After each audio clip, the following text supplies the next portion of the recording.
Hello everyone, this is Shivani Kaushal and once again welcome back to my YouTube channel. अगर आप मेरी video पर नए हैं then please subscribe to my channel ताकि आपको सभी वीडियो की नोटिफिकेशन टाइमली मिलती रहे। तो आज की वीडियो में हम लोग डिस्कस करने वाले हैं प्रोकैरियोटिक सेल्स क्या होते हैं। यस, आज हम जानेंगे प्रोकैरियोटिक सेल के बारे में। So let's get started. आपको पता है एक ग्लास पानी में हमारे पास अबाउट 10 मिलियन बैक्टीरिया प्रेजेंट होते हैं। और अगर वहीं बात करें ह्यूमन बॉडी की, तो हमारी बॉडी में जितने सेल्स प्रेजेंट होते हैं उससे कहीं ज़्यादा हमारे पास बैक्टीरियाज प्रेजेंट होते हैं। आप यहाँ पर देख सकते हैं कितने सेल्स और कितने बैक्टीरियाज हैं। तो इतने ज़्यादा बैक्टीरियाज हमारे अंदर प्रेजेंट होते हैं। और इस टाइम भी हम बहुत सारे छोटे छोटे ऑर्गेनिज्म से घिरे हुए हैं। आखिर ये छोटे छोटे ऑर्गेनिजम्स होते क्या हैं? ये जितने भी छोटे छोटे ऑर्गेनिजम्स हैं ये सारे बैक्टीरियाज और ब्लू ग्रीन एल्गे हैं जो कि सिंगल सेल्ड होते हैं। और इन सिंगल सेल्ड ऑर्गेनिजम्स को हम क्या बोलते हैं? प्रोकैरियोटिक सेल्स बोलते हैं। तो आइए जानते हैं प्रोकैरियोटिक का मतलब क्या होता है। तो हमारे पास प्रोकैरियोटिक में प्रो का मतलब होता है प्रिमिटिव यानी ओल्ड। उसके बाद हमारे पास कैरियोट का मतलब होता है न्यूक्लियस, मतलब जिसमें ओल्ड न्यूक्लियस प्रेजेंट होता है उसको हम बोलते हैं प्रोकैरियोटिक सेल। ओल्ड न्यूक्लियस का मतलब जिसमें पहले के न्यूक्लियस प्रेजेंट होते हैं उसको हम बोलते हैं प्रोकैरियोटिक सेल्स। अब जो हमारे पास एडवांस लेवल का सेल है दैट इज यूकैरियोटिक सेल, उसमें हमारे पास ट्रू न्यूक्लियस प्रेजेंट होता है। ट्रू न्यूक्लियस कौन सा होता है? जिस न्यूक्लियस के बाहर न्यूक्लियर मेम्ब्रेन हो उसको हम बोलते हैं ट्रू न्यूक्लियस। बट हमारे पास प्रोकैरियोटिक सेल में ट्रू न्यूक्लियस प्रेजेंट नहीं होता है। जो ये प्रोकैरियोटिक सेल्स होते हैं हमारे पास, ये डिफरेंट शेप्स और साइज के होते हैं और अलग अलग जगह पे ये मिलते हैं। उसके बाद अगर हम बात करें इसके साइज की, तो ये साइज में यूजुअली 1 to 5 माइक्रोमीटर होता है। आइए अब इस प्रोकैरियोटिक सेल का हम स्ट्रक्चर भी देख लेते हैं। तो आइए यहाँ पर हम बैक्टीरिया का एक रफ सा स्ट्रक्चर ड्रॉ करते हैं और अंडरस्टैंड करते हैं उसमें कौन कौन से कंपोनेंट्स प्रेजेंट होते हैं। तो सबसे पहले हमारे पास बैक्टीरिया में क्या प्रेजेंट होता है? उसकी आउटर लेयर। और इस आउटर लेयर को हम क्या बोलते हैं? इस आउटर लेयर को हम बोलते हैं ग्लाइकोकैलिक्स। क्या बोलते हैं? ग्लाइकोकैलिक्स। ग्लाइकोकैलिक्स। और इसको हम कैप्सूल भी बोलते हैं, कैप्सूल। तो इस ग्लाइकोकैलिक्स का और कैप्सूल का मेन काम क्या रहता है? इसका मेन काम ये होता है कि ये अलग अलग स्पेसेस से स्टिकनेस में हेल्प करती है, मीन्स अलग अलग स्पेसेस से चिपकने में हेल्प करती है। तो सरफेस पे ये किसकी वजह से चिपके रहते हैं? इस ग्लाइकोकैलिक्स लेयर की वजह से चिपके रहते हैं। उसके बाद हमारे पास इसके अंदर एक और लेयर प्रेजेंट होती है जिसको हम बोलते हैं सेल वॉल। तो यहाँ पर मैं सेल वॉल ड्रॉ कर देती हूँ। ये हमारे पास इसकी दूसरी लेयर होगी जिसको हम बोलते हैं सेल वॉल। ठीक है, सेल वॉल का मेन काम क्या होता है? सेल वॉल का मेन काम होता है बैक्टीरिया को शेप प्रोवाइड करना। ठीक है, बैक्टीरिया को शेप प्रोवाइड करता है और जितनी भी बैड कंडीशंस होते हैं, बैड वेदर्स होते हैं, तो उन अलग अलग मौसम में ये सेल वॉल क्या करता है? इस बैक्टीरिया को प्रोटेक्ट करता है।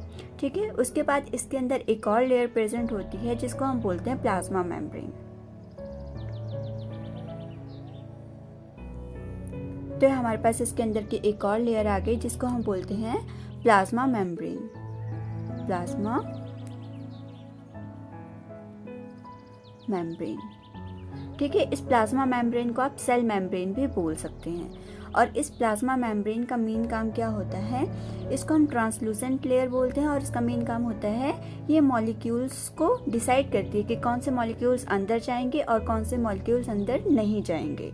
ठीक है, उसके बाद हमारे पास ये जो आपको दिख रहा है सेल वॉल और सेल मेम्ब्रेन के बीच का स्पेस, इस स्पेस को हम क्या बोलते हैं? इस स्पेस को बोलते हैं पेरीप्लाज्मिक स्पेस। क्या बोलते हैं? Periplasmic space. ठीक है, इन दोनों के बीच में जो गैप प्रेजेंट होता है उसको बोलते हैं पेरीप्लाज्मिक स्पेस। उसके बाद इस बैक्टीरिया में हमारे पास क्या प्रेजेंट होता है? एक लॉन्ग स्ट्रक्चर प्रेजेंट होता है, long thread like structure present होता है जिसको हम क्या बोलते हैं? इसको बोलते हैं फ्लैजिला। इसको हम बोलते हैं फ्लैजिला। फ्लैजिला का मेन काम क्या होता है? फ्लैजिला का मेन काम होता है इस बैक्टीरियम के मूवमेंट में हेल्प करना। इस फ्लैजिला के थ्रू ये बैक्टीरिया क्या करता है? मूवमेंट करता है। ठीक है, उसके बाद इस बैक्टीरियम में क्या होता है, हमारे पास छोटे छोटे स्ट्रक्चर्स प्रेजेंट होते हैं। ये छोटे छोटे स्ट्रक्चर्स प्रेजेंट होते हैं पूरे स्पेस पे, और इन स्ट्रक्चर्स को क्या बोलते हैं हम, इन छोटे छोटे स्ट्रक्चर्स को हम बोलते हैं पिलाए। ठीक है, क्या बोलते हैं इनको हम, इनको बोलते हैं पिलाए। अब इस पिलाए का काम क्या होता है, इस पिलाए का काम होता है ये सरफेस अटैचमेंट में हेल्प करती है। ठीक है, जैसे ये सरफेस पे अटैच रहते हैं तो ये सरफेस अटैचमेंट में हेल्प करती है। अब हम बात करते हैं सेल के अंदर की। अब सेल के अंदर हमारे पास क्या प्रेजेंट होता है, सेल के अंदर हमारे पास साइटोप्लाज्म प्रेजेंट होता है, जो कि हमारे पास जेली लाइक फ्लूइड होता है। ये यहाँ पर जो होता है, ये सेल के अंदर साइटोप्लाज्म प्रेजेंट होता है। तो ये हमारे पास क्या हो गया, साइटोप्लाज्म।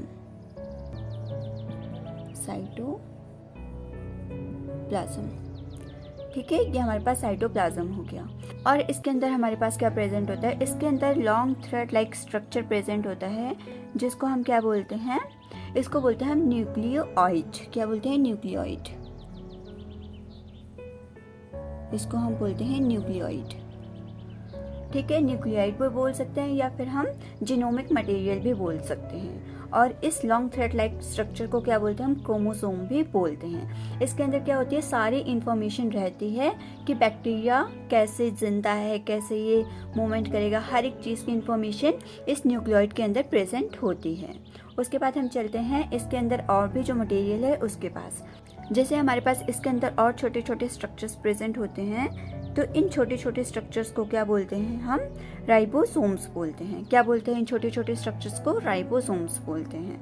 अब इन राइबोसोम्स का काम क्या होता है, यहाँ पर लिख देती हूँ मैं, राइबोसोम्स। तो इन राइबोसोम्स का मेन काम क्या होता है, ये राइबोसोम्स हमारे पास प्रोटीन सिंथेसिस में हेल्प करती हैं। मीन्स सेल के लिए जो प्रोटीन बनता है वो कौन बनाता है, ये राइबोसोम ही बनाता है। ठीक है, उसके बाद इसमें छोटे छोटे हमारे पास फूड वैक्यूल्स भी प्रेजेंट होते हैं। ठीक है, इन फूड वैक्यूल्स को हम और क्या बोलते हैं, इंक्लूजन बॉडीज भी बोलते हैं। ठीक है, तो यहाँ पर मैं लिख देती हूँ इंक्लूजन बॉडीज बोलते हैं। आप फूड वैक्यूल्स भी लिख सकते हैं, इंक्लूजन बॉडीज। उसके बाद इस बैक्टीरियम में हमारे पास एक और चीज प्रेजेंट होती है, वो क्या होती है हमारे पास, यहाँ पर देख सकते हैं आप, इसके अंदर छोटी छोटी इनफोल्डिंग्स प्रेजेंट होती हैं। और इन छोटी छोटी इनफोल्डिंग्स को क्या बोलते हैं हम, मेसोसोम बोलते हैं। क्या बोलते हैं इन छोटी छोटी इनफोल्डिंग्स को, मेसोसोम। तो मेसोसोम यहाँ पर मेरे पास लिखने की जगह नहीं है, तो यहाँ पर लिख देती हूँ मैं छोटा सा मेसोसोम। आई होप आपको अंडरस्टैंड हो जाएगा, मेसोसोम। ठीक है, तो ये हमारे पास मेसोसोम होता है। इन सब के अलग अलग बहुत सारे फंक्शंस हैं, तो फंक्शंस हम लेटर डिस्कस करेंगे कौन कौन से फंक्शंस होते हैं। फिलहाल के लिए हमारे पास बैक्टीरिया का डायग्राम हो गया। होप्स आपको ये डायग्राम बहुत अच्छे से अंडरस्टैंड हो गया होगा। अगर आपको नहीं हुआ अंडरस्टैंड देन आप कमेंट करके बता सकते हैं, मैं अलग से और अच्छे से ड्रॉ करके आपको अच्छे से समझा दूंगी। आइए अब देखते हैं बैक्टीरियम का दूसरा वाला स्ट्रक्चर। तो यहाँ पर आप देख सकते हैं हमारे बैक्टीरिया का स्ट्रक्चर। इसमें आपको वैसा ही डायग्राम दिख रहा होगा जैसे मैंने अभी बनाया, थोड़ा सा लिटिल बिट डिफरेंस है बट सारे कंपोनेंट्स वही है। इसमें भी हमारे पास फ्लैजिला प्रेजेंट है, पिलाइज है, साइटोप्लाज्म है, स्लाइम कैप्सूल है जिसको हम ग्लाइकोकैलिक्स बोलते हैं, न्यूक्लियोइड है जिसमें क्या होता है, जीनोफोर होता है, इसको हम जीनोमिक मटेरियल भी बोलते हैं, और सेल मेम्ब्रेन यहाँ पर प्रेजेंट है। आप देख सकते हैं अंदर से ग्रीन कलर की जो लेयर है उसको सेल मेम्ब्रेन बोलते हैं। और इसमें राइबोसोम्स भी प्रेजेंट है, प्लाज्मिड भी है, सेल वॉल भी है। ठीक है, प्लाज्मिड हमारे पास वही होता है जो हमने बोला इंक्लूजन बॉडीज। ठीक है, तो वो हो गया हमारे पास प्लाज्मिड्स। उसके बाद सेल वॉल भी आपने देख लिया। यहाँ पर सेल वॉल किससे बनी हुई होती है, पेप्टिडोग्लाइकन से बनी होती है। ठीक है, तो ये हो गया हमारा बैक्टीरिया का स्ट्रक्चर। होप सो आपको अच्छे से समझ आ गया होगा। अगर नहीं आया समझ तो आप कमेंट करके बता सकते हैं, मैं आपके लिए एक दूसरी वीडियो बना दूंगी। मिलते हैं नेक्स्ट वीडियो में, तब तक के लिए बाय बाय।